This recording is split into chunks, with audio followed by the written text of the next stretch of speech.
Welcome back to another exciting episode of Heavy Muscle Radio. Live here, we are here on the day after Christmas. I'm here with the crew, John Romano, Chris Aceto, Lee Priest joining us today, and Carlo Filipone is our special guest to help us wrap up 2021. What a year it was, guys. Holy God.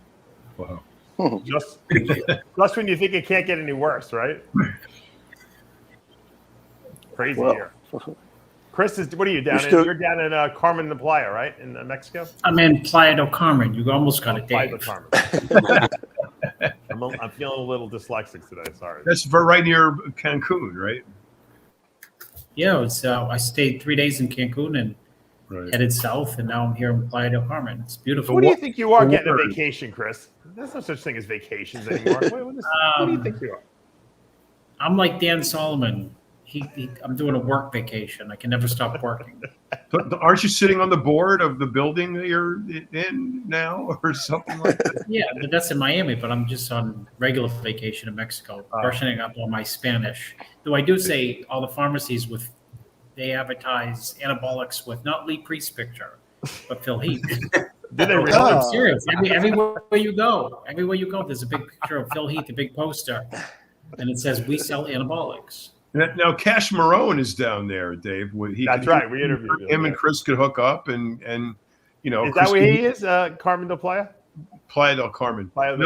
He's in Cancun, which is, a couple miles away.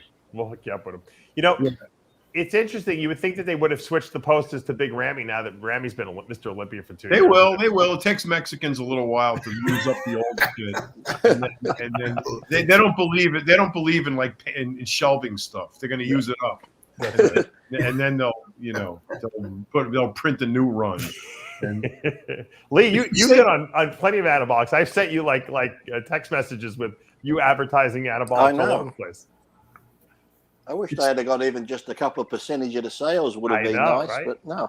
It's the same two guys. It's the same. They just changed the labels. It's the same two guys. They make 25 milligram testosterone, and they put whatever label you want. You want Trent? No problem. You want Becca? We got tons. You want Primo? We got all the Primo you want. I did an experiment with one of my clients. They were on. Actually, it wasn't even a client of mine. He was like, he was a client. He was on like 100 micrograms of clenbuterol a day, like 20 micrograms 5 times a day, and he wasn't losing any weight.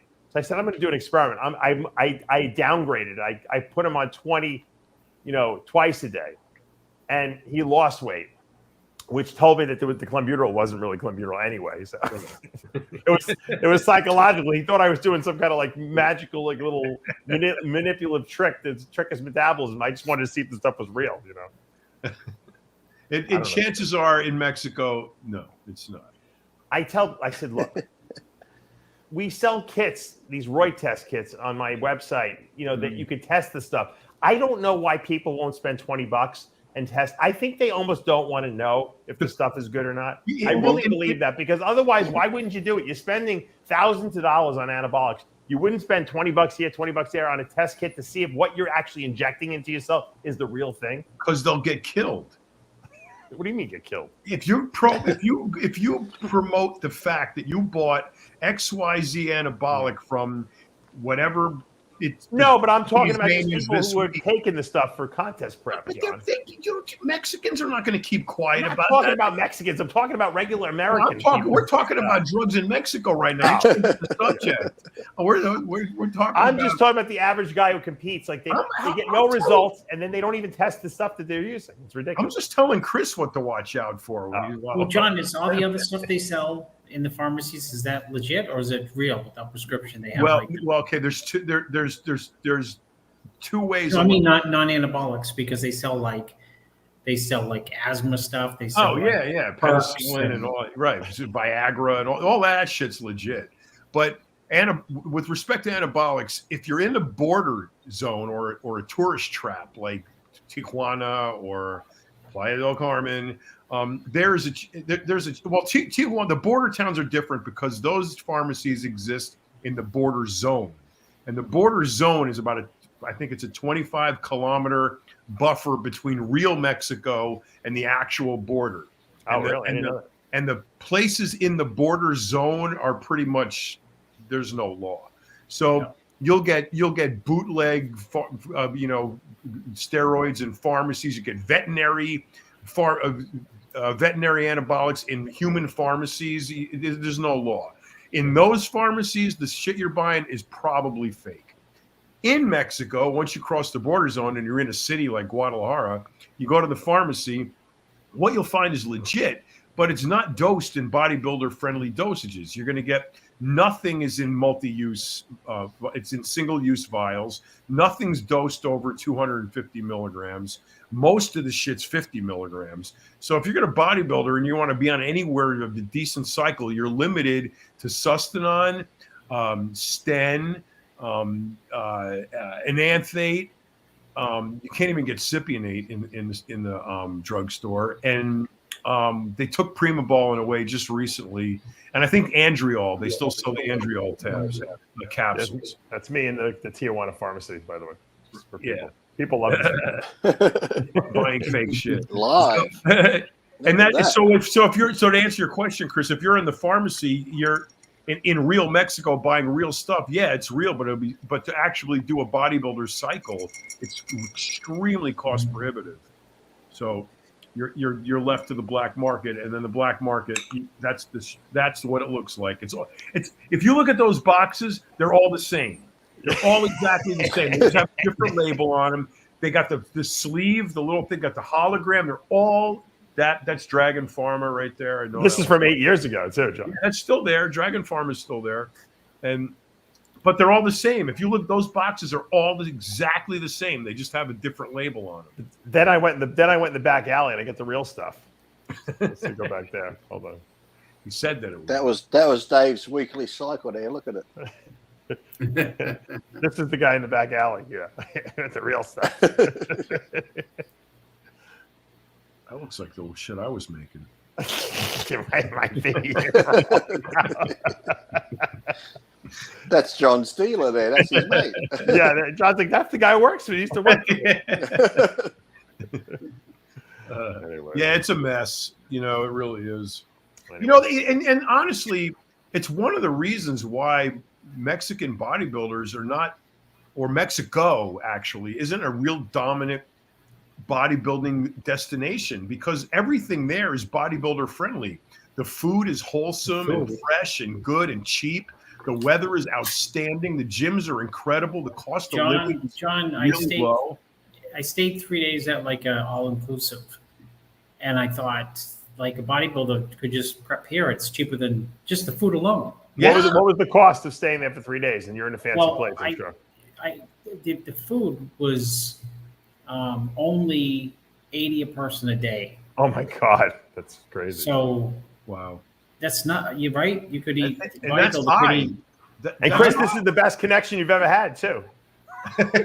Wi-Fi wise. But see, he's in a tourist trap. That's high. If you're like in a real Mexican city or Mexican town and you're, you know, you can have a cook working for you 6 days a week, really cheap. You can afford, like, right? Wait, please. That's Dave, because I'm waiting for Joe Biden to give me free internet in Maine. Yeah, I had a cook, a maid. I had a maid who cooked and did the shopping, a nanny, and a chauffeur. What did you pay for that? All to three of them less than $150 a week. Oh my God! Holy mackerel! Yeah, no wonder why you were there. It was retarded. It's like a lot of Australians would go to Thailand to get ready for shows because you could fly to Thailand for like $120. The food's cheap, the drugs are cheap, and they'd stay there for contest prep and then come home. That's why Gary Strider won't leave Thailand. He loves it there. He loves it there. Yeah, right. If Mexico had good drugs, it would be a bodybuilder paradise. How's the drugs in Thailand, Lee? I hear they're good. Everyone goes over. I'm not sure if a lot of them, I don't know if they're made there, but I know a lot of drugs in Thailand were coming in from Europe, so they might have been okay. So. Yeah, they probably were. From Portugal and that. So. Right. But it's all legal there, so people, you know, stay there. Dennis James used to like living there, so. Yeah, you're right. Right. Yep. Carlo, what's new with you? Oh, just getting ready for the new year. Things are good. Business is nice, and my daughter's growing.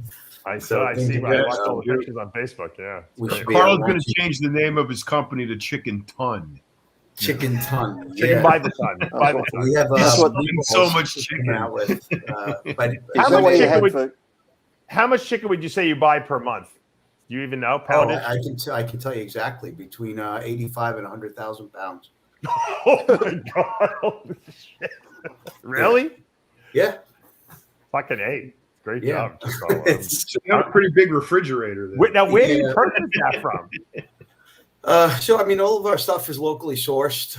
It's Delaware, Maryland, North Carolina, South Carolina, Georgia.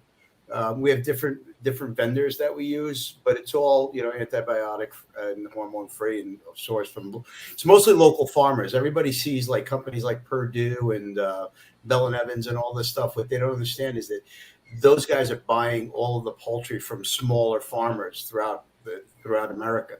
So, there's like a lot of nonsense and bullshit. People are like, oh, you're getting your chicken from China.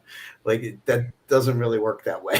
Like, I don't think they have enough chicken in China to provide you. yeah, I know. But some of these people are just, with their comments, are just so stupid and asinine. It's ridiculous. Well, they're I was jealous. They're just watching- jealous. That's why they're jealous. Yeah. When I was watching that dope sick about the Oxycontin where they're going after Purdue, it showed a scene where I think it was Comey called into agents or the lawyers to have a talk to him saying, why are you going after the chicken people? They're like, oh, that's the wrong Purdue. We're going after Purdue, the pharmacy company. It's like, oh, okay, go after him. He almost shut him down because they thought they were going after the chicken company. Carlo, I gotta thank Carlo because Carlo hooks me up with a lot of chicken all the time. Always sends it out to me, and he sends a ton of it to me. So, and every time, I make it probably 3 times a week or so for myself. And every time and this is what I do now. I stopped cooking it. I used to put it on the stove and saute it with some veg. I literally put it in the microwave, and in the bag it comes in. I don't know if you should be doing that. I put it in there. Okay. I defrost it. Basically defrost in there. I cut it up and I eat it. And every time I do it, I always think I'm going to taste something like, oh, I got to put flavoring on it. It's so good. I'm telling you, you literally microwave this frozen chicken, and it is the best tasting chicken. You don't even have to do anything to it. Matter of fact, if you do anything to it, I've tried to add spices. I've made it worse, to be honest with you. That's how good it is. I'm telling you. It's so convenient because he packs it. It comes in 8 ounces, 2 8-ounce packs. Yeah, 2 8-ounce packages, exactly. Yeah. So I usually cut them in. I make almost like 3 meals out of that. Yeah. If you're used to eating bodybuilder chicken the way that typical bodybuilders would prepare it, you're gonna love the taste. The people who we have a lot of. We're transitioning into mainstream because we're not just serving bodybuilders, obviously. Right. But the mainstream clientele, every once in a while, you get somebody who'll tell you that the chicken's dry and this and that, and that's because they're not used to eating exclusively chicken breast. They might like thighs or wings and all this other stuff. And if they are eating chicken, it's usually fried or breaded and whatever. So it's never really meant for with healthy purposes. So our intent is to try to keep people healthy. So we're not going to add it and soak it and add phosphates and salts and sugars and all that stuff. So because people think those rotisserie chickens in the supermarket are healthy, but if you ever read the ingredient list, there's 4,000 ingredients in it. We put a post up one time on our Instagram with the label of a rotisserie chicken. And I put it up and people just started, the people who understood health and wellness, they got it. But the mainstream people were jumping on. What are you talking about? It's the best $6 I can spend. It's so funny because they use all sorts of enhancers on the rotisserie chicken. And listen, I'm not saying it's the worst thing you could eat, right? You get to the white meat part of it. You're still eating a fairly lean cut of meat. Obviously, it's tasty. How can you deny, right? I've had rotisserie chickens. It's not like I won't eat it. I'm just telling you that I'm shocked at how many ingredients are in there, Carlo. Like literally, it's maltodextrin for flavoring and coloring. All of this stuff. You can't do that while you're contest dieting. Yeah, but it's not even. But even if you're not dieting, you're not supposed to be eating phosphates. You're just not. Right. Like it's just not good. John, how do they make that? Well, let me ask Carlo. Maybe he knows. How do they make the Chinese chicken when you go for the steamed chicken at the Chinese restaurant? Because that stuff tastes amazing. I heard they use egg whites. Is that right? Listen, I have cornstarch. Oh, it's cornstarch. There's cornstarch, MSG, tons. Of MSG. No, I'm talking about the steamed chicken that they make. They still marinate it, Dave. Well, they still marinate it. Yeah. In what though? Well, it's usually an MSG base. It's MSG. It's Yeah, but always I'm talking about like if you just get like steamed chicken and broccoli because it doesn't really have a taste to it, but it has a softness to it, like that. yeah, because it's sitting in MSG. It's called cat, Dave. It tastes like chicken. They're big with cornstarch too. They put everything. I'm going to tell you something. In the New York, New Jersey area, as you know where I'm from, Dave, because we came from the same neck of the woods, right? Mm-hmm. I wouldn't eat a crumb out of a Chinese place ever. Really? And that's coming to you. I'm coming to you from 30 years of food service experience. You're going to ruin my. They do not. Yeah, well, I'm going to tell you the truth. Yeah. They don't value food safety at all. Period. Oh, really? And you go, and I trust me when I tell you, every Asian food restaurant, aside from the higher end ones in New York City, the Japanese restaurants, etc. Yeah. Okay, but every fast food Chinese place, when you go in the back of their kitchens, trust me, you would never eat in there again. We should send Jimmy the Bull in there, like undercover, like as a health inspecter. I can agree to that because I used to service fire equipment. We used to have to go into kitchens, to do the fire extinguishers and the halon systems and sprinklers. And most of the Chinese restaurants we went into, the kitchens and the fridges, like the freezer room and even the toilets, were the most disgusting I've ever seen. Yeah, why are the toilets so? Yeah, I mean, like toilets terrible. in Chinese restaurants, they're horrendous, right? I don't know why. Well, because some toilets had the food actually in boxes in there because they run out of room in the storeroom. There was actually food stored in the toilet area.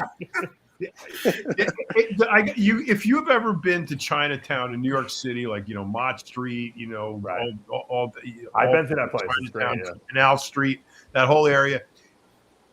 Those, we'll call them businessmen, are ruthless. They drive those vans, these panel vans with, I don't know where they're going or what they're doing, but they're on the sidewalk, they're sideways, you take your life in your hands when you go by those guys.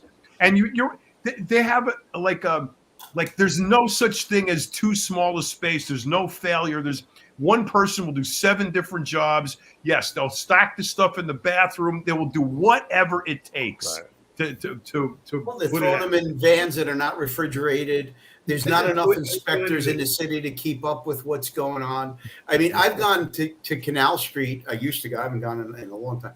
But they have the ducks hanging from the window.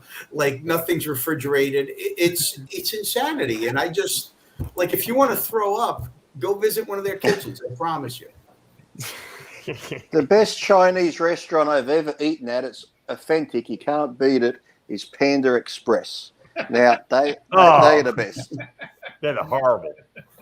What? That's authentic Chinese. Thank you. They have them in all the airports. Yeah, and you get like 4 dishes for $5.95. Go wrong. You're into quantity over quality, though, Lee. That's the problem. I'm into taste.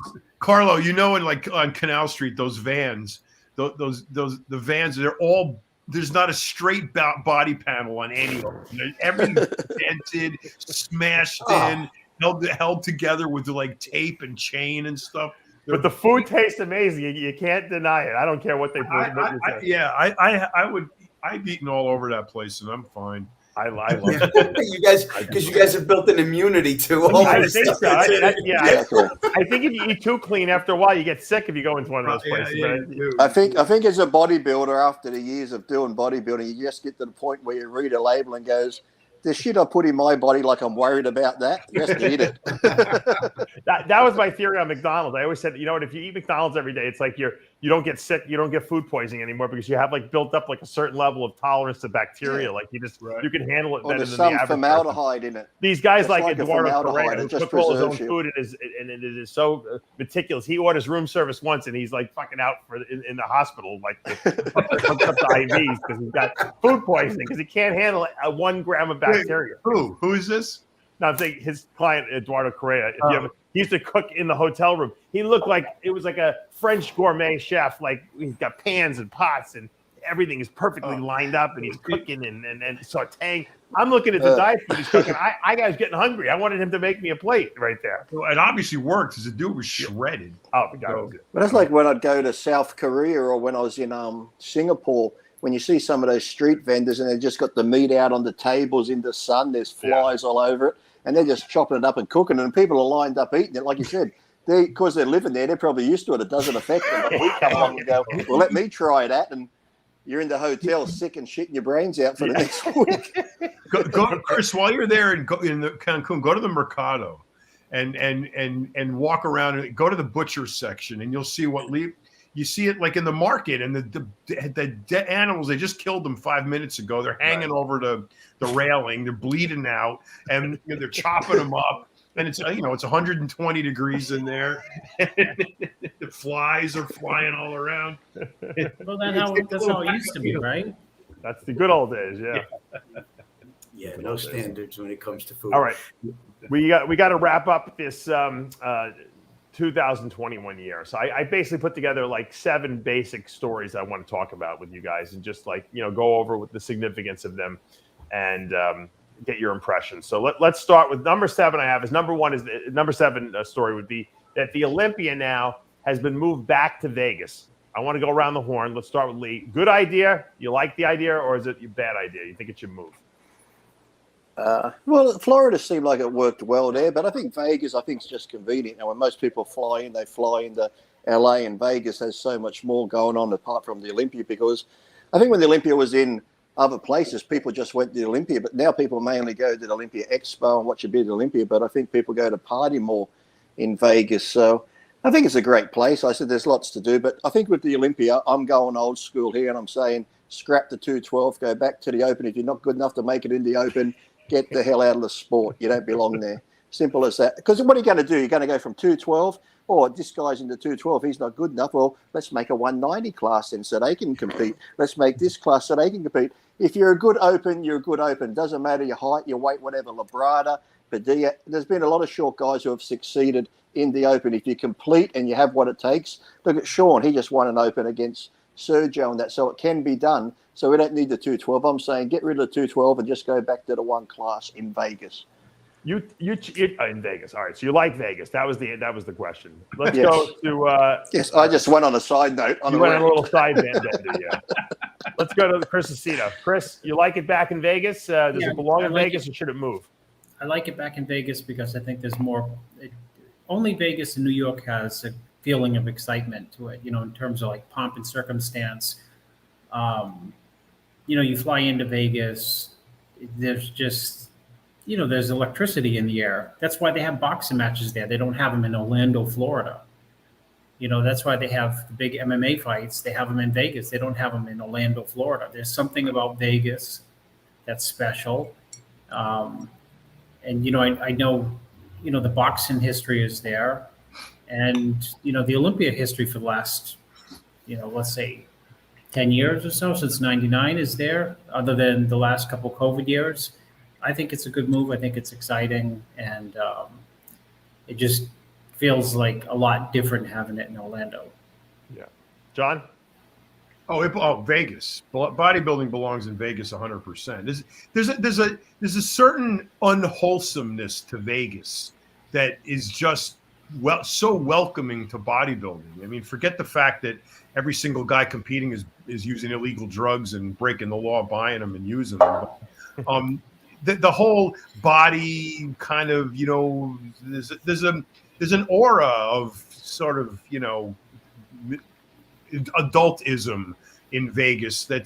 Orlando's too family oriented. Vegas is like an adult playground, an adult destination, and bodybuilding's not wholesome. So it belongs there, and we love it for that reason. And I think Vegas and bodybuilding go together like peanut butter. Wellness is not wholesome, John. Look at that nice, healthy tush. Oh, it's very wholesome. Belongs in Vegas. I would like to see. Do you remember that time they had the Olympia? What year was when they had the Olympia on the same weekend they had the Porn Star Awards on? Oh, it was like a lot of years. It was like that. Yeah. So the same weekend you had bodybuilders and fitness girls and porn stars walking around. Right. I couldn't tell the difference between the fitness girls and the porn stars, but I think the porn stars made more money. But and who could forget the Craig Titus parties, the after parties, right? Those kind of don't exist anymore. People don't go out; they just text each other all night, right? Yeah. No, you go to Dre's. That's where safer. That's The what he was Dre's was the after hour place. It's opened at 4:00 in the morning. Right. It was like the night of the living dead there. And how many and what pro bodybuilder did we used to see walking around in Dre's with his shirt off at 2 Chris o'clock? Cormier, that was his place, man. Right. But that was the night before the Olympia. Now, by the way, if you want to write to Craig Titus in prison, I see he's got a pen pal. He's on a pen pal. Write a prisoner. You can, yeah, it would honor. It would be his honor to help you with your diet and your training. Yeah.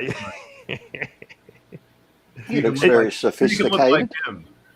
It says here, John, that he's due to be released in 2022. But you kind of explained to me explain what you meant by that. He was found guilty or pled guilty to several charges. I think it was 3 or 4.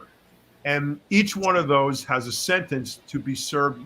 Most people who get who cop a plea, they're going to run those charges, the sentences to them concurrently, which means all at the same time. Because the DA wanted a life sentence for Craig, they agreed to run his sentences consecutively. Right. Oh. So 2022 is when the first one runs out. I got you. Now he's going to start the second one. And then he's got to run that one out, and then he'll start the third one. And when that's when he finishes that one, then he's eligible. Damn it. I thought we just found a new MC for the Olympia. Can you believe it's been 17 years? It's pretty amazing when you think about it. It's been that long that he's been in prison. It's amazing it's been that long, really. Yeah. But Carlo, what do you think about Vegas? Yes or yay or nay? Well, I will tell you that everybody's right. There is a mystique about Vegas, and I do believe that it belongs in Vegas. As somebody who travels with his wife and daughter now, usually for pleasure, I selfishly like the Orlando venue. It's also on the East Coast, so it takes me a couple hours to get there, and I can visit with family while I'm there. But no, I believe that the Olympia should be in Vegas. But I disagree with you, Lee, that there should be no more 212. There's And what I will say to that is that not only do I think that the 212 should remain, I also think that an added bonus should be the 212 winner versus the open winner for a true Mr. Olympia, just like the old days. That I would agree with. If the 212 would combine with the open to have it overall, I'd agree with that. But at the moment, I just figured, you know what, it's getting all complicated now. Why adding all wouldn't they do classes. that? Why wouldn't they do that? Can I tell It'd you, be it frustrates exciting. me. Lee, back in your day, you beat many competitors weighing less than 212. Sean Ray did that back in the day. There were numerous bodybuilders, and I still think that some of the 212s today can beat some of the open guys. Mm-hmm. Sean has proved it at 169 pounds. I don't know why there isn't an overall. You just throw it out there. You're both going to still have your title. Right. Just for the fans. But here's the overall winner. And, you know, I think they try to keep it as respect to the open winner, you know, as a courtesy to them. Well, if the open winner can't beat the 212 guy, then he doesn't belong to be Mr. Olympia. Right, exactly. I think the final, you know, the overall should be Mr. Olympia, you know? Yeah. Otherwise, you're Mr. Olympia Open and Mr. Olympia 212. That's what it should be, you know? Well, that's what they did right back in the Arnold days when Franco would win the short and he would win the tall or whatever it was. I guess they had, was it height or weight? I don't remember what they used to do. I think it was height. So, you know, listen, I think that if you're going to keep two classes, then make them face off. Why not? I mean, it's even if you want to just do it for fun the first couple of years and do like let the fans vote. I don't know, but there's certainly I think benefit to having the 212 square off with the open winner. I mean, look, for years, right? We talked about Flex Lewis with Phil Heath. I feel that if Flex Lewis comes in shape, he's the best bodybuilder on the planet. I particularly with Sean Roden no longer with us, because I don't think that Rami is all that special. I'll be honest with you. I was at the Olympia this past year, Chris. You and I saw a lot of the same thing. I think that Flex Lewis is really, other than being a little flat a couple of times, I think he's proven that he comes in shape and he's got enough muscle everywhere. I think at 235, 225, even 230, he beats everybody easily, if I can be honest with you. Yep. Chris, do you like the idea of an overall? No, I don't. I like the two classes. You know, I think they're distinctly, you know, the Open has been traditionally about a mass monster, and the 212 has obviously been, condition freaks. I mean, 212 typically first through 10th, if you take the overall level of conditioning and the top 10 in the 212 show, it beats the conditioning in the Open. Right. And people always say, well, that's because they have to make a weight class. Yes and no. Yes, because they do have to make a weight class. So by definition, usually people, coming down to make that class are going to, just by making the weight, come in better condition. But the people who have been first, second, third, and fourth in that division have been in just better condition overall than, it's more of a conditioning game in the 212. Right.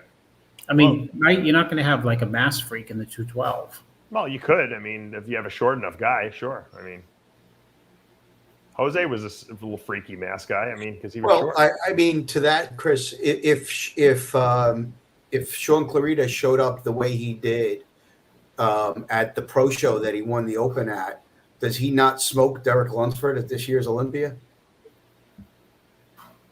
At the 212, I mean. Well, they're both in 212. I'm sorry? They're both already in 212. Right, I know. But my point is Derek Lunsford won the 212 this past year. He actually beat Sean Claridia, right? And then a couple of weeks later, Sean Claridia goes into an Open class and beats Sergio Oliva and all these other guys, right? Yeah. So my point is Sean showed that he can do both, have mass and have the striations. Well, obviously, Well, Lunsford could win an Open show easy too. Yeah, I believe he could, but I think Kamal could win an Open show. I think all agree. three of those guys. I mean, Lee Priest is right. Get rid of the weight classes. Yeah, fuck it. Just because I guess the bottom line is just because you weigh 200 pounds under 212 doesn't mean you can't win an Open show. Yeah, and those guys are. I mean, what's Kamal weighing at 209? He's only 5'6", so it's not like he's small. Right. Yeah, I'm not advocating to eliminate the 212. I think that there should be two divisions, and then at the end it should be a competition between the 212. Throw the classic guy up there in the overall too. Why not? While you're at it, right? Well, the crowd would like it. I'd like to see Bumstead up there with those guys. Why not? Put 3 guys up there for the overall. Give them a chance. You know what? You'll be interesting, Dave. You put all 3 up there and let them do a people's choice. Now you're just being silly. They'll pick Chris Bumstead. Of course, unless you put a wellness girl in there, then it's all over. Now, Hadi Chupin was put the bodybuilding story girl number 6. Hadi Chupin was the People's Choice Award the last, 2 years now? And, does the People's Choice matter? I mean, do you think it affects the judges and their decision, for the following year? Let's go to you, Lee. What do you think? I don't think it matters because I won that. I've won the People's Choice Awards a few times at contests, and I didn't win the contest, so I don't think it really matters. It's nice because you get it from the fans and that. And my last show when I won the Ironman, I did win that show, and I got the People's Choice Award and Best Poser Award. I got 3 awards from one show, but no, it's nice to get. But I think sometimes people just get behind you, whether they like your personality or they like just how you've become a bodybuilder or got there. And I think the first year he got it, I think he got it because, he has a lot of fans too who vote from Iran, but then also what he went through getting to America with the visa problems, and he still showed up in such great shape that people respected that and they respected him. So I think there's a lot of reasons you can win the award and that. And I think everyone has fans, but I think if someone gets behind someone because they just like them as a person, that's the main reason. But I don't really think it affects the judges that much at all. No. Chris, you like a People's Choice Award? I like it, I guess, to involve, quote, the fans at home. But, the people who have won the People's Choice Award, I don't think necessarily deserve to win the bodybuilding show. I think Lee's right where, people get behind you for a lot of different reasons. And I think he makes a great point about Hadi that first year where he showed up and he wasn't supposed to show up. And at the last minute he showed up. and he came in great shape. I think that was 2019, and he won the People's Choice there. You know, he won. You can win the hearts of the people, but you're not necessarily the biggest, hardest, freakiest bodybuilder up there. Right. John, No. why don't you like it? Just exactly what Chris said. It's got nothing to do with bodybuilding. It's got a popularity contest. So if you have a great following and a loud enough cheering section, you're going to win the People's Choice Award. And you could look like shit. So as far as it translating to what the champion bodybuilder is supposed to be, the fucking fans have no clue what that's. Well, they're not qualified to judge a bodybuilding contest. So that's why they're fans and not judges. So and a fan, just by the word fan, which is short for fanatic, which means that you are predisposed to like that particular person. It doesn't matter what shape they show up in. You just like them. Right. So no, it's not any way indicative of their bodybuilding prowess. It's all the way indicative of their popularity or their ability to get likes on Instagram. It's got nothing to do with being a bodybuilder. I am, just getting back to the original question about where the Olympia should be held. I would love to see it go from like 2 years, spend 2 years in Vegas and then go 1 year in like Dubai or something like that, which is basically like Vegas anyway. And, they'll put a great show on there. The prize money would be crazy. I think a lot of people, it's a destination. Once the COVID clears up, of course, because it'll definitely be a destination place people would love to fly to. I think you'd get a lot more Europeans. Yeah, for $9,000 a ticket. Yeah, well, it's not that. First of all, it's not that expensive. Secondly, it's only inconvenient for Americans. For everyone else in the world, it's like super convenient. And don't Americans comprise for like 60% of bodybuilding fans? I don't know. Maybe only because we hold the Olympia in the United States. I don't know. What was the Olympia like when they held it in like all these other countries back in the day? I don't know. It was probably how much does it cost to stay in Vegas for the night versus Dubai? John, you should see when I went to that Dubai Muscle Show a couple of years ago, the place was freaking packed. I don't doubt it. I'm just saying, Middle Eastern fans love bodybuilding. You should I think it should move. I agree with you. I just think that the American audience is going to lose because nobody's going to be able to afford to fly to Dubai. It ain't all about us. It's about the world, right? It's the bodybuilding world. You're right. I think you're going to have a lot of disappointed sponsors if you have it anywhere outside of America, and you'll never see it outside of America because 99% of the sponsors come from the U.S. Well, we don't know that. We don't know what they got sponsors overseas, and these. Well, yeah, I know Yamamoto, and yes, you're right, but most of the sponsors are American-based companies. The difference is, Carlo, in Dubai, you'll get the crown prince, the sheikh there to put up like big. I understand what you're saying, 1,000,000%. I understand that 1,000,000%, but I just don't think that the powers that be will make that move for the aforementioned reasons. And Dave, if any I don't of those disagree that it's a good thing to do.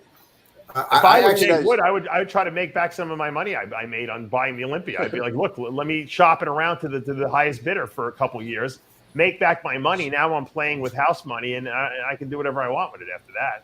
I mean. All those fitness girls and figure girls wearing those clothes, if they leave the city limits, will get whipped and kidnapped. They will never see them again. That's right. All right. They don't dress too conservative, Dave. Let's go to my number 5 story. Nick Walker winning the Arnold Classic. Is this, and I'm going to go to you, Chris Aceto, first. Is this probably the biggest, I guess you could say, young guy entering the scene, dominating since maybe, I don't know when the last guy to do it was, Mike Francois, something like that back in the 90s? Yeah, I mean, I think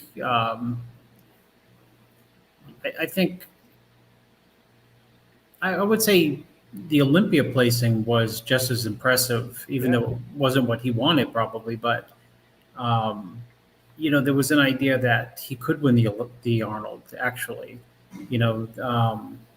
but the fact that he was, highly competitive at the Olympia at such a young age, I think that is just as impressive because let's face it, the Arnold is an unbelievable show to win, but there's still, the Olympia is still the number 1 show in the world by far.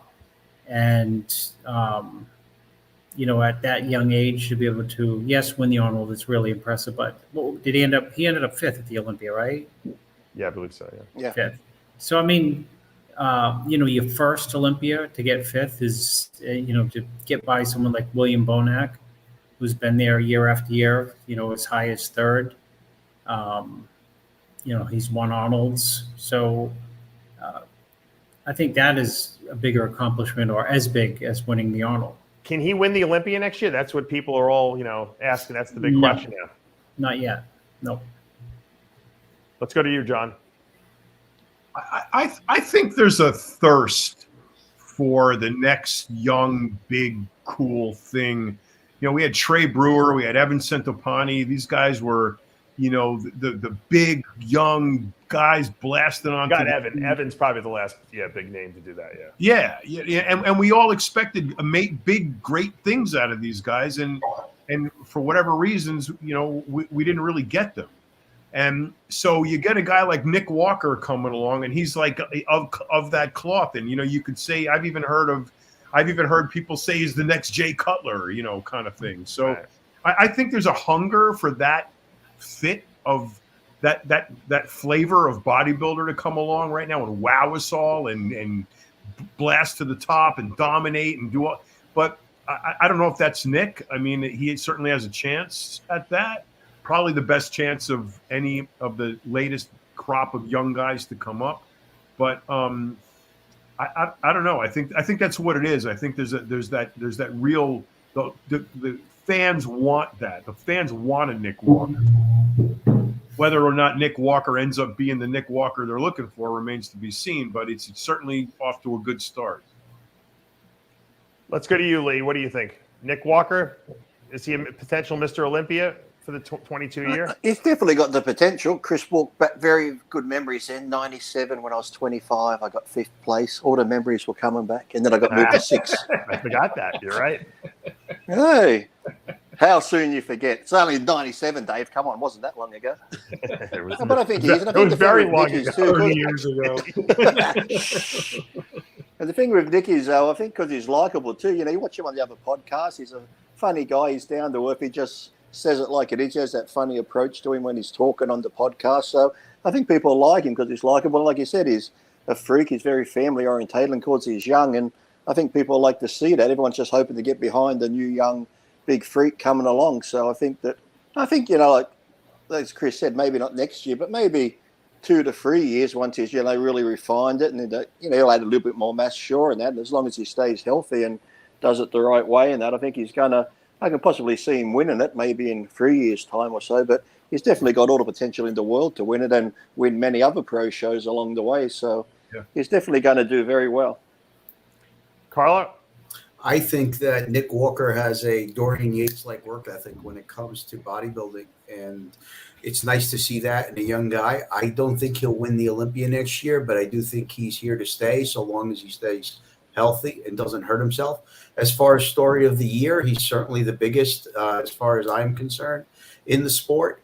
So I think that, like Chris was saying, winning the Arnold and finishing in the top 5 at the Olympia your first time out and getting past some really, really, high level bodybuilders is making a statement. I think he's done that.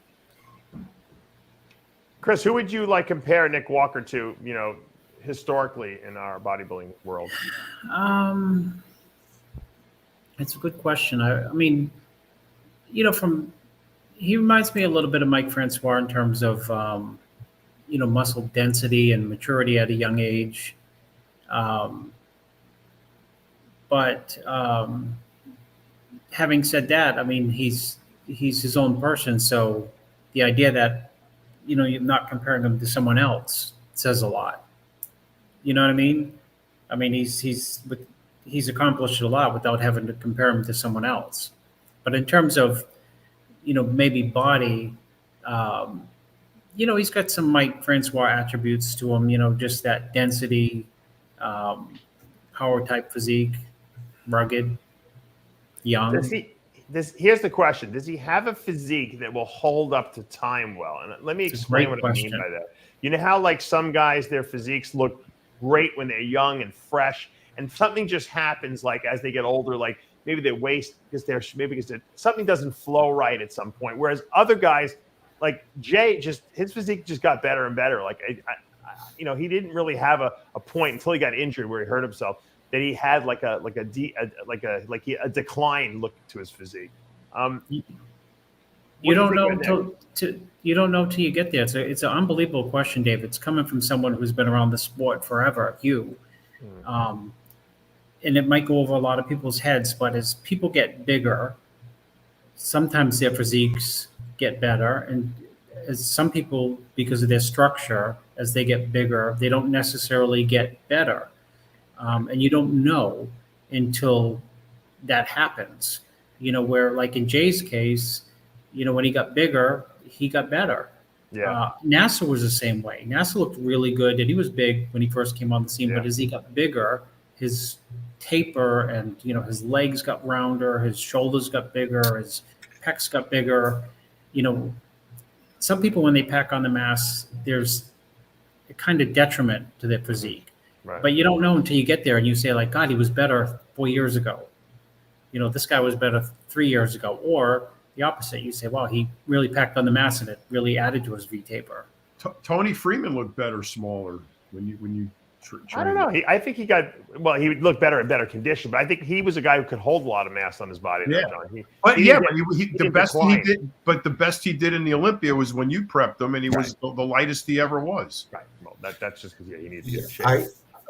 Dave, if I can add, to that question, if I had to say right now, I don't know how many years of actual improvement you could see, because Nick and it's not a knock on his physique. I want to say that with a disclaimer. But if I had to compare him, for example, to like Hunter Labrada, I think that there's a bigger upside in longevity when it comes to longevity and improvement in years to follow, years 3, 4, 5, and 6. I think if they stay healthy, I think Hunter has a physique where you can actually put on more mass and retain that real pretty shape and the symmetry and a more Olympia, if you will, appropriate physique, even though I don't think that Big Ramy is quote-unquote Olympia appropriate. And by that, I mean like a combination of shape, symmetry, hardness, and conditioning.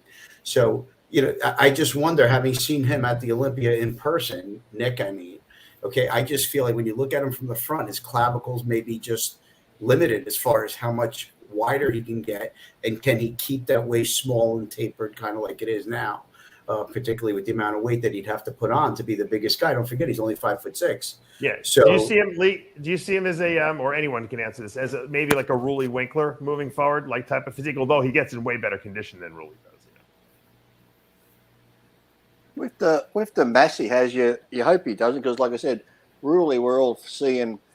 Have we seen Rulli at his best because he got so massive, and that we all waited to see Rulli in that crisp, sharp condition that we never really saw, and now it looks like he's losing size from different parts. But whether that was because of time off, I'm talking about when Rulli was at his best, at his peak. Rulli at his peak. Well, I think Nick looks a bit better, of course, conditioning wise. But as I said, if you're comparing him like that, we hope that Nick doesn't go that way where he gets so big like Rulli did, but then rather than get better, he starts going the opposite way. So. But he seems to train smart. When you watch Nick train, he talks about his training. He's very smart. He's not like doing anything crazy with crazy poundages and bad reps and bad form. He seems to keep it pretty on a good level where he concentrates more on the squeeze of the muscle and actually doing the exercises properly. So now, Carlo, you mentioned Hunter Labrada rather. So, and that was going to be my fourth story, number 4. Anyway, other young guys that could potentially dominate the scene in 22. Is Hunter Labrada, in your mind, someone who could shock a lot of people, in 2022, maybe even, place top 2 or 3 at the Olympia? I don't know if he could be top 3 this year. I think certainly having been off and still placing high this past year might be indicative of that. I think Hadi next year is going to fall off, to be honest with you. I can't see how he would improve. I mean that. Like, I like the conditioning and the amount of muscle that Hadi brings, but I don't think that these past 2 years have been indicative of what the Olympia is really capable of. I think that Hunter will bring a better package, and I think he can sneak into. I think he can get into the top 3. Can he do it next year? It's going to be very interesting to see what Flex Lewis in that mix is going to do. What kind of package, again, Nick is going to bring. Can William Bonac rebound? There's a couple questions. And then what I want to say is the kid who just won the Nationals a few weeks, was it last weekend or 2 weeks ago? Carlos Thomas. Yeah, Carlos Thomas. He has, I think, the makings of a real good long-term bodybuilder, shape, symmetry, conditioning, presentation, all of it's on point. If I had to pick three guys right now, you put Nick, Hunter, and Carlos Thomas at the top as far as what the future looks like in the next 2 to 3 years as who's going to win shows and place in the top 5. I think you're going to see a changing of the guard, so to speak. Cedric's going to be stepping out at the Kuklos. He's going to step out, and all these other guys, once they start placing ahead of them consistently, you're going to be looking at a new top 5 at the Olympia. Chris, Hunter Labrada, 2022. I think Carlo made the great point that he was 4th and not in shape. So yeah, I don't think he was in like pretty good shape, and he was still 4th. So the upside is if he's in tremendous shape, then he absolutely has to move up. I mean, by definition, right? He's got width, he's got size, he's got quads. I mean, everything's there. He's got a really good back double bicep. If you're on the judging panel and you have him 4th place, and judges love to see improvement, it's easy to improve for him because it's just like conditioning. Right. It's not like he has to grow more. If you're already 4th place and the condition's not quite there, where do they place you when you come into the show 1 year later and you come in great condition? Has to be high. What do you think, Lee? I agree with both what Carlo and Chris said. Exactly the same. People were surprised he got 4th in the conditioning he was. So if he can nail that conditioning, he could easily be top 3. And like I said, I think he's trained smart too. I know he's got a training partner, and I'm sure Lee gives a little bit of input, but I think he's got his head on his shoulders straight, and he doesn't seem to be in a rush. He seems like a patient guy, and I think he's only going to get better and improve. And I think the improvements he'll make will be very noticeable, even just little improvements on him. Like I said, just conditioning alone, if he comes in great condition, he's going to look so much different from this year's Olympia. So just little things like that will move him up. And, even not the Olympia, he could be an Arnold Classic winner, another Pro Show winner throughout next year. So, do you think it was a mistake for Hunter not to do the Arnold this year? I don't know. I said for the coming 2022 season, I'm talking about. Yeah, as fans, sure, we say it's a mistake because we'd love to see him up there because you want to see the best up there and stuff like that. But, I'm sure, his game plan, he's got set out what he wants to do. So you can't hate a guy for doing that as much as we are fans and we would love to see him up there battling it out. But I said if he's got a game plan set and he knows what he wants to accomplish, then you have to respect what he wants to do and just, see him when he turns up at a show and that sort of thing. So you can't really hate on the guy for not doing it. Like I said, we'd love to see him do it, but I'm sure he's got his plan set out. Right. Let's shift gears for a minute here to our number 3 story. I think Chris Bumstead has become almost like a phenomenon in our industry. He's won now 3 classic physique Olympia titles, going for number 4. He seems pretty dominant. The guy has got an insane following of people. This guy's got like a following that's almost analogous to like what you would see like professional athletes having. From mainstream sports. He's got 5.3 million followers on Instagram. That's insane. Can Chris Bumstead, take us into a more mainstream era of bodybuilding? No, because we're not going mainstream. 5.3 million followers. It's got to be more than bodybuilders following him. Kai Greed probably has 8 million followers. He's not mainstream. The sport is not going mainstream ever. Right. If we have Arnold Schwarzenegger, I always said that, the biggest box office star for many, many, many years, and the governor, and it's not mainstream, and he's still heavily involved. If he can't do it, Chris Bumstead's not going to do it. That's nothing against Chris Bumstead. It's just a commentary on what the sport is. We're still a niche sport. Right. You know, that most, you know, we're not going on ESPN. You're not going to hear da da da da da da, and you know, they're reporting on the Classic Olympia. Only TMZ That's just reports the way about it it. is. No, John, that's just why- the way it is. You know, John, why is Chris Bumstead so popular? It's that 80s porn mustache. I you know, who knows? I mean, it's you know, popularity on social media is a mystery for most people. Why did that fat lady with the Chewbacca mask, you know, get 8 million, you know, hits? Nobody fucking knows. So, you know, the fact that he's got a high following on Instagram, to me, it means nothing. The fact that my son knows who he is means more to me than his Instagram following, because he's obviously appealing to a broader, you know, cross section of people. But just like Chris said, this is bodybuilding. We're mutants. We're misfits. We're not normal people, and we are not ever going to be anything more than the niche that we occupy. And the mainstream does not like us. They have proven that to us time and time and time and time again. So we're not going anywhere mainstream. John, the biggest mistake is trying to promote the sport into mainstream. Yes. You know, it's like trying to take a property that's not in a great location and pretend it's in a great location. Right, It's just a waste of time. Exactly. You know, it is what it is, and you know, you can grow the sport massively if you know what you have, and you know, you summarize it perfectly. We're a bunch of misfits, and you know, we kid about that and stuff, but it's not a mainstream sport. It'll never be a mainstream sport, and who cares?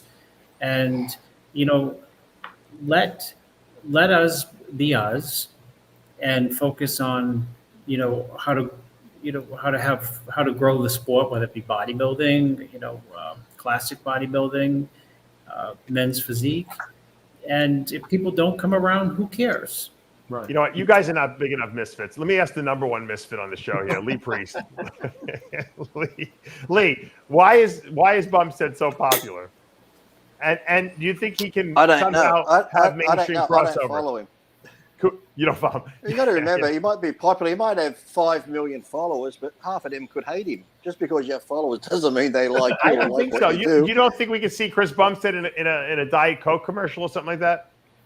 No, come on. Look, they just get normal people. They'll get silly-looking people, not anyone like that. Exactly. Come on. Look at the bodybuilders they've used in commercials. They've been some of the worst fucking commercials I've ever seen in my life.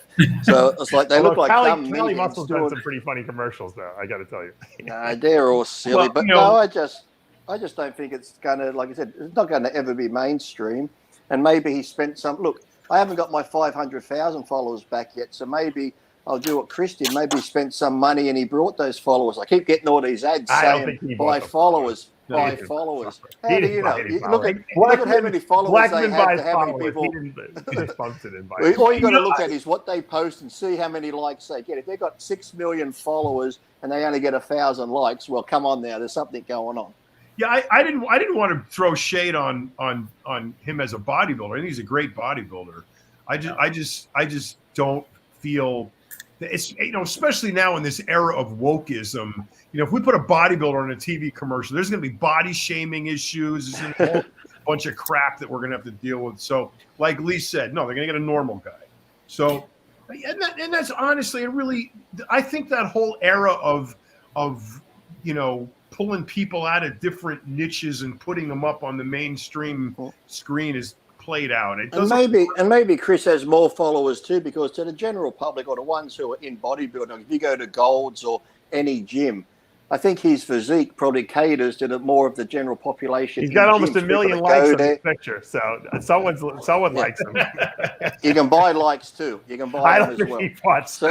He's not buying likes. But I'm just saying that, you know, if you go to a gym, not everyone can look like a Nick Walker, a Jay Cutler, or Ronnie Coleman. That's sort of hard to do. So, you know, you get a lot of young kids that go to gyms that follow the classic division or the physique division who think, you know what, I can maybe look like him. I got more chance of maybe looking like a Bumstead or someone in the physique class than I do looking like Nick Walker. So I think to the general masses who do go to the gym, more people can probably relate to that type of physique more than they can some freaky bodybuilding type physique. So if I can, if you want my opinion, Dave, Here's why he won't bring us into mainstream. Not because of his physique, because it's virtually flawless when you're looking at it from all the bodybuilding criteria. But if he could take a drug test and he could pass the steroid test and prove that he's never taken a steroid in his life, and then tell the world how he's done it, and have other people do it the same way, then mainstream will listen. But if he's going to have to tell people that he's on a cycle of this or a cycle of that, then mainstream doesn't want to hear that, because steroids are illegal in this country. And that's a problem. And you can't bring something into mainstream. Barry Bonds is not in the Hall of Fame in Major League Baseball because, and they haven't even proved it, I don't think, right? Last I heard, there was speculation that he was on steroids. So if Major League Baseball's home run king is not in the Hall of Fame because he's on steroids, then Chris Bumstead's not going to be mainstream. Can you see him in a commercial or on TV? Yes, absolutely. He's a handsome guy, beautiful physique. But is he going to bring the sport into mainstream?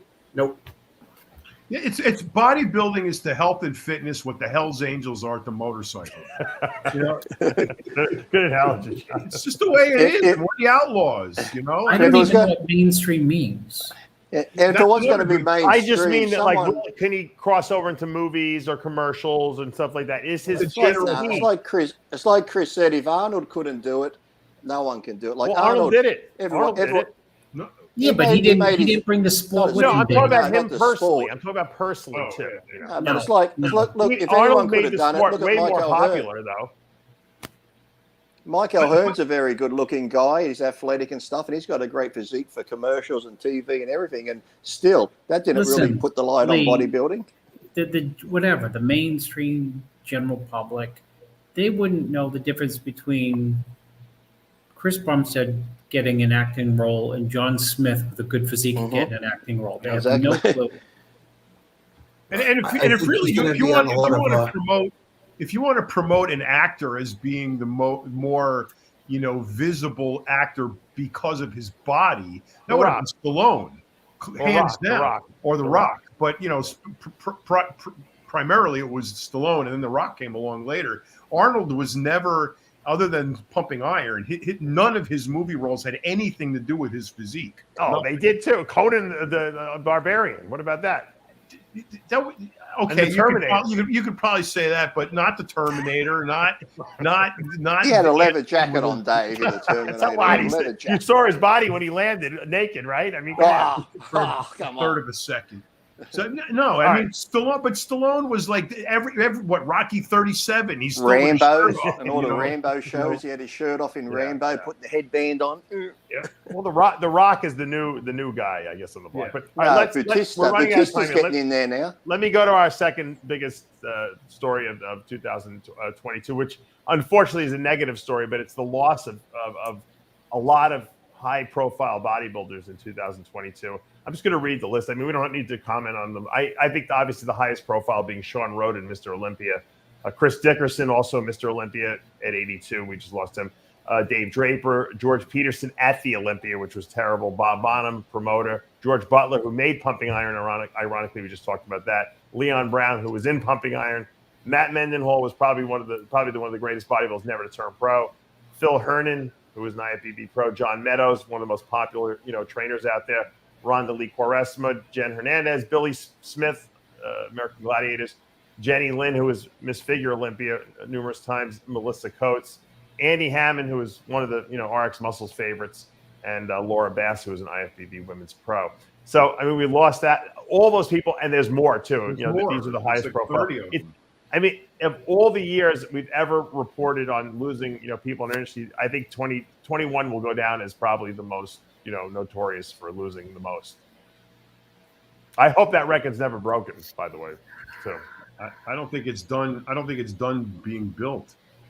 It's crazy. It's, anyone want to comment on the loss of all these athletes? Well, I think they're all, like I said, the death of anyone's sad. But to me, like I said, the thing that upset me the most was about the whole thing was Sean, especially because the way the industry, the so-called friends who weren't really his friends, turned their back on him. They shunned him, and then he never got to see his day in court. That's what sort of, upsets me about as well. Like I said, the passing's terrible, but just not for him being able to clear his name and that passing before that happened is just, sort of I just don't, it's just so sad that, he never got to clear that up. His true friends like Chris and them, and me, myself, I didn't know him that well, but from what I did know of him when I met him, he seemed like the greatest guy, and I could never see him doing what he was accused of doing. So for the people that turned their back on him and stuff like that, he never got to clear his name publicly. So I think that's like the sad outcome from that, as well as him dying. But then I had a laugh when, didn't laugh, but I laughed at Chris Dickerson's story when his picture come up, because I'm not sure if I told you, at the time I was in Gold's gym and I had these white tights on. I got this new white tights from Max Muscle, and I was doing leg curls in the second room, and I was just doing leg curls, and I hear, I'm like, what's that noise? And I turn around, and Chris is like, are you wearing them for me, Lee? You're turning me on. And I turned around, I went, well, that's the first. I'm turning on Mr. Olympia. He goes, I like them tights. Chris Dickerson was obviously he was a funny guy. Yeah. No. Yeah. And he was some people might not know that. I'm putting it it out there. That's all. Yeah. He was also a great opera singer. He was a very good opera singer. Yes, Very good. Opera, yep. But you brought. I think to continue what Lee was saying. I think out of certainly all of those deaths are insanely tragic and too many of them. But I think out of all of them, the most tragic was Sean Roden. He ostensibly died twice in front of our eyes. I mean, he was basically killed off in bodybuilding by the powers that be, and then he ultimately succumbed to life itself. So tragic, the tragedy of his Olympia, ultimately the way it ended, and his whole twilight of his career into the twilight of his life, was just, to me, the saddest, most tragic event in our entire history. And I have to add George Peterson to that as well, just because he was an active competitor at the Olympia, ready to compete in the biggest show of his life, and he died, before he got on stage. I mean, that's Sean Roden and him, I think, are the most, almost mind-blowing. All the other deaths, of course, obviously are very tragic, but I think those two are pretty close to each other at that. So Dave, when you mentioned that, right, obviously you went through a laundry list of people, all of which, even Dickerson at 82 could have lived longer. Some have succumbed to health issues. Some we lost in different tragic ways. So the ones that we didn't lose to natural causes, right? Just going back to your last point, that's why bodybuilding will always have a very difficult time being accepted in mainstream. You just don't hear of other athletes perishing as much as you do here. Now, again, there's, Billy Smith was a little younger. John Meadows was a little younger. Jennifer Hernandez was certainly too young. Sean, Mr. Olympia, was definitely too young. It's tragic when you hear it. And I subscribe to all the shows. And I hope that when an alert comes up, it's not because somebody passed away. And I hope that in 2022, we can cut that number down. And I do hope that some people have heeded your advice to go and get themselves health screened and, taking the appropriate measures to make sure that they can stick around a little longer. Because like you've said previously, a lot of this stuff could be avoidable. Every time I call Chris now, I have to say no one died. That's how I start the conversation. No one died. I got a story to tell you, Chris. Every time I see your name come up on my text, I think, oh my God. I'm laughing, but it's not really funny. But anyway, so I want to send just to that point of getting checked and public service and all that. Rich Gaspari literally saved his life by going and getting checked. He found blockages and calcium deposits and all of that shit. And his doctor said a year, maybe 2, you would have been dead. His calcium score was the highest calcium score I've ever heard in 4, my entire. Yeah, it was insane. Yep. And I've talked to cardiac surgeons and cardiologists. They couldn't believe when they heard the number on that. And so thank God he was fine. He was absolutely fine. There was his other blood work was fine. He felt good. No shortness of breath. No nothing. He just went in because of what we've been saying. Go get checked. And he literally saved his life. Mel Chansey too. We saved a couple years ago when he did that. All right, let's get away from the negative and the depressing, and let's go and finish this show off on a bang. And I have to think the number one story, once again, it usually is the number one story, Mr. Olympia. Big Ramy defending his title, taking home Sandow #2. How dominant, Chris, is Big Ramy, and can he be defeated by anyone that you can see in the lineup? I know Brandon was close, but if Ramy comes in 100%, is he beatable at this point?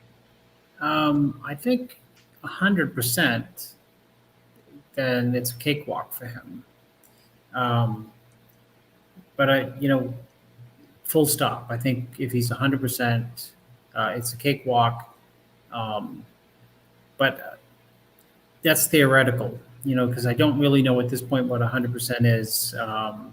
Clearly he doesn't have, one, he's enormous. That's his calling card, and we love freaks. But we all know, his physique was actually better when he first came on the scene. But that's true with a lot of people. You know what I mean? It's like Coleman 98. I don't care what anyone says. Coleman 98, that was his best version. He'd probably agree with you. I don't care if he weighed in 2003, supposedly 390 pounds, whatever that fictitious number is. The 98 version. The number keeps getting higher too, Chris. Dave, the 98 version. It was originally 280 something pounds. Then it went to, now it's 300. I think. Listen, he was just too heavy that year that he was supposed to be a super freak. Yeah. The 98 version, just like the Wheeler 98 version. When Arnold was great too. When people get a little bit older, and Ramy's about 37 now, their physiques change. And yes, he's still massive. And yes, he's probably still capable of just dominating the show.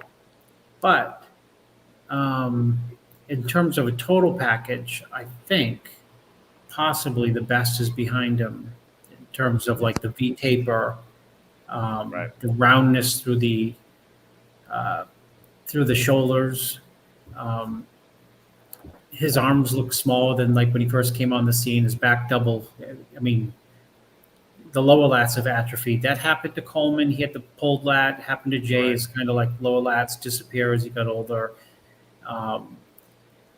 But he's not going against Jay and Coleman and Nasser and Cormier and he's going against or Phil or Roden. He's going against right now Brandon, who's the only right threat this year against him, and Hardy, who frankly, one, looks fabulous, but two, you can't tell me that Hardy Chupin standing in a lineup with at their best like Nasser and Wheeler and Chris Cormier, he'd get destroyed. Mm-hmm. Sorry, but that's the way it is. So, it's the point being is to summarize it is, yes, Ramy can blow everyone off the stage next year. He's really the only guy really pushing him is the uniqueness, the combo of size, volume, some detail, but not great detail last year, but detail is Brandon. So it's can he win? Yes, but he's not up against the craziest lineup. And the litmus test, someone said it to me today in Mexico. They said, how would the best Dennis Wolf had done in the Olympia this year? It was just this guy who's been out of the sport for a while, wanting to measure the level of competitiveness at the Olympia. And I said, he probably would have won. Wow. Interesting. Yeah. It's possible. Lee? Big Ramy. Will he repeat? Right. I don't see it. I think he's very lucky to win it this year. Yes, he's a big guy, but just his overall structure, I've never been impressed with. He's got huge legs, back, arms. Yes, huge body parts, but I would have preferred to see Brandon win it. I thought Brandon looked overall package better and conditioning and that. So there's so many new ones coming up. Like we mentioned, Hunter. If Ramy's at 100% and these other guys come at 100%, Ramy to me isn't like a clear winner like you'd see Jay at 100% or Phil at 100% or, who else has won it? Dorian at 100%, Ronnie at 100%. Those guys just looked untouchable, whereas Ramy, being as big as he is, he just doesn't seem to have that untouchableness about him where I think somebody else coming along with a better package, better shape, maybe a smaller waist, rounder muscles, looking like a cartoon character like Phil used to look like, can beat Rami. So I don't think Rami's got like a lock on it like those other guys who have won it had, where they'd walk on stage and you're like, oh, Phil's the clear winner. When he walked out, there's no one touching him. Whereas Rami, you can get someone beside him and go, well, Rami's big, but this guy might have him here and there. It's not like a lights out type thing. So I think next year, I think there's a few people that I think coming in 100% can push Rami and maybe beat Rami. So I don't think he's going to hold on to the title like other guys have for previous years. John, do you think it's that we're saying that Lee's saying this, and I think other people are saying it too, and talking about it, is because Rami really still hasn't come in at 100%. He won his first Olympia looking the best he had ever looked, but I still don't think we've ever seen like a shrink-wrapped Rami like we've seen Ronnie and Dorian and Jay on stage. Well, Rami's been beaten like a drum by just about everybody up there. So, it's not like he came out of nowhere and dominated. He's gotten beaten by a lot of guys, including, Brandon Curry, who's still going to be his threat, because I don't believe that Rami has gotten demonstratively better in terms of his physique over the last year or two. I don't think that he improved vastly more than Brandon improved or that anybody else improved. It's a question of, can he be 100%? And that's a very, very big question when we're talking about him. So he's a phenomenal monster. He's an incredible sight, but conditioning-wise and his just flow overall is not demonstratively better than really anybody else. And the pack is coming up. I mean, you got, Hunter Labrada, Nick Walker. I think Hadi Chupin has just done as much as he can do. Sergio Oliva. I mean, these guys are threats, and they're young and they're hungry and they're coming up. So I don't see Rami being that, 8 in a row dominating Mr. Olympia. I think you're going to see him, be number one, his own worst enemy, and number two, he's going to have a hard time with these guys coming up because, like, I forgot who said, Chris or Lee said that. John, why do you say he's his own worst enemy? Because of how he succumbs to whatever is being, told to him, or however he's been, at one point pre-contest, and then he shows up and he's off. We had all of these great expectations for him, and then we find out, he's been eating bags of fruit, and then he gets watery, or comes it off. If he can not succumb to whatever it is that throws him off, and focus and come in at 100% and overcome whatever it is that keeps him from being 100%, then he's a dominant, very difficult to beat bodybuilder. But how many times have we seen him at 100%? Can I build on that? Yeah, I'd love to build on that, because you're touching on exactly what I wanted to talk about, John, which is, in my opinion, he's the least headstrong Mr. Olympia we've had in a very, very long time.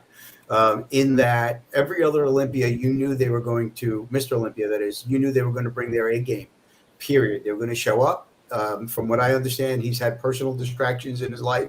He's let them affect his preparation. He's also not confident, from what I hear from some of the people around him. He needs babysitters. Okay. I don't know anybody who, Ronnie didn't need babysitters, although he had a coach. Dorian didn't need a babysitter, I'm sure. Jay, Chris, you could probably attest to, what was on his plan. I'm sure he consumed and invited, and etc. So I don't think, he could be done after this past year. We thought we were done. We thought he was done after prejudging this year, to be frank with you. And he looked like he was done after prejudging this year. So how he made it back is just a testament to the size game that they play. I think that there's a couple of people, like we said, we talked about Nick, we talked about Hunter. I always and will continuously, because I feel we haven't seen him at his best. My personal friendship with his side, my personal friendship with him aside, is Flex Lewis. I think that he's a key factor here. I think that nobody has seen that guy. And we've seen pictures of him at 230, right? 235. He's contest ready at that weight. Is a 235 pound Flex Lewis that's contest ready? Is that not more impressive, shape-wise, symmetry-wise, conditioning-wise, than the best Rami we've ever seen? I think he wins on all three counts. But that's what makes the sport awesome. Is that remains to be seen, and I hope that they all make it to the stage this year so that we can see a fair battle. I just want to give my little 2 cents on this one. I think that we have not seen the best Rami yet. I think we've seen a very good Rami. We've seen a Rami that was good enough to win the Olympia. I think we were all in agreement with the 2 victories that he had. I know a lot of people thought maybe Brandon had him maybe at prejudging for last year's Olympia, but by and far Rami's skated by. I think if Rami could somehow put it all together, remove the distractions, suck it up, and come in like we've been expecting him to come in, because I have not seen him diced and sliced where he throws his arms back, and he hit, and you see lastrations like Dorian or Ronnie, or just to the point where he looks fibery everywhere. We haven't seen that look from him, and and he's been training long enough now. He's got the muscle maturity. He can come in like that. I know we see it in some of these filtered pictures like on Instagram, but I want to see it on stage from him. And I know when he does that, with the amount of mass that he has on his body and his width, I don't think anyone could beat him. I think he could win another 5 or 6 years, assuming he doesn't get injured. But I think he has to up his game to the next level if he wants to put himself at a point historically where we consider him one of the greatest Mr. Olympias. If he doesn't do that and he just skates by and wins a couple more Olympias, I don't think he's going to go down as a great one. He'll go down as a good Mr. Olympia and a big Mr. Olympia, but not a great one. I think he has his own destiny in his own hands. What do you say? Dry and hard. I always tell these guys, dry and hard. I always tell them. Chris, what's your opinion on that statement? It's I would agree with you that his destiny is in his hands, and I will say this about Rami is that I didn't have him winning the prejudging. I thought it was almost a slam dunk for Brandon. Right. And, he came back the second day as expected, tighter. And, I thought he won the night show. I thought he did it, he was tight enough for that amount of mass to win the night show. And so it got me thinking, if he was really tight, if he just went from not really hard in prejudging and not really in my mind as the winner to just 24 hours later hard enough to win the Mr. Olympia, biggest bodybuilding show on earth. What if he was, like you said, I think it was Lee said, we haven't seen him shrink wrap like we've seen Jay or we've seen Dorian or we've seen Phil, or how easy does he win that show? If he's sharper. The other thing, amazingly, is if he got bigger, which, he might be able to get bigger. Yeah. He is at the night show. In prejudging, he didn't even look bigger because he was not conditioned enough than the other guys. He looked bigger. But at the night show, he was tight enough to win, and it highlighted his mass, and he kind of dwarfed. Not necessarily Brandon, but he made Hardy and I thought Hunter look tiny. Yeah.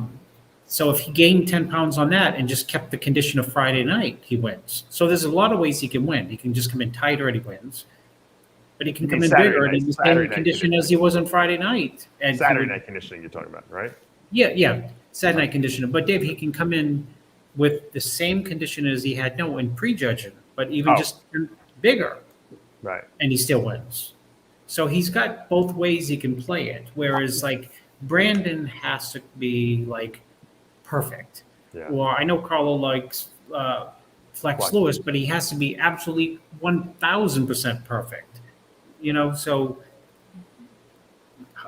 I just want to see how he just put it together. Randy's so unique, he can play it both ways. He can play it even bigger and he wins, and he can come in tighter and he wins. I think we just want to see him come in at his best, and we haven't seen that yet. I want to see what it looks like, don't you? I'm a fan of bodybuilding. I want to see what Rami at his best looks like. I think we all do, and I think Rami at his best, and like I said, if we see Flex Lewis at his best, and Brandon comes in at his best, like all shrink wrap. If everyone comes in at their best, it's still not going to be a cakewalk for Rami, I don't think, like it was for some of the other people like Phil and think that. it So will. I think it's still going to be his, I don't Could be because the other guys, I think shape and symmetry wise and their muscle mass is just so compact and that, whereas Cakewalk. Rami's big. I just think, nah, it's not a cakewalk, Dave. You're just How did trying, you just don't Dorian, want to get death Dorian threats. beat all That's those why. guys back in the day? Wheelers and Cormiers and Condition. Nasser. And he was like, I mean, the level of grainy conditioning that he brought to the stage with that mass, it was just too much for these guys. But we haven't even seen anything Flex didn't have close that condition. to that from Rami, Dave. I agree. Dorian stepped on stage and it was lights out. He turned to the side and But it was because he was so hard, Carlo. Right. But we haven't even, yeah, I agree. But we haven't seen anything even close to that. No, I know from that. Rami. That's what I want to see from Rami. I So, want to so see if we would have seen 85 or 90% of that, then I would say, yeah, lights out. But he just may not be able to get there. He just may not be able to suffer. I don't believe it. I don't believe it. Well, no, listen, you and I are on the same page. I believe he can do it, but I don't think he's willing to do I'll it. lock him up in the horse stable in my backyard, and we'll slip stuff under the door, you know. And then Dave's been very diplomatic. Can send the menu. You could cook the food, and we'll put it under the door, you know, 6 times a day. Believe me. I agree, it can be done. I don't know if he's willing to do it, and I don't know if the people in his corner are willing to be honest with him enough to get him there. I think they may get him. Yeah. I think it's Rami. I think, you know, you could lead a horse to water. You can't make him drink. You can't make the guy suffer, you know. If he doesn't want to. Let me write that down. That might become a famous phrase. I'll write that down. All right, I got to wrap this up. It's getting very late. I want to thank you guys once again for another great year of all the insights and philosophies and analysis over the years. Chris taking time out on his vacation. Thank you so much. John Romano, obviously from South Carolina. And then Carlo joining us as our special guest. And thanks for providing all the chicken. And Lee, of course, in Australia, he's got dinner coming up after this. But I love you guys. Leftover Christmas food again. Yeah, right. We'll see you all, I guess, next year. And thank you, fans, for watching this. If you haven't subscribed, make sure you hit that subscribe button so you don't miss any of our shows. As we say every week, as we've been saying, John, since 2009, with Heavy Muscle Radio. The truth hurts. It sure does. Good night, everyone. We'll see you next week. Goodbye.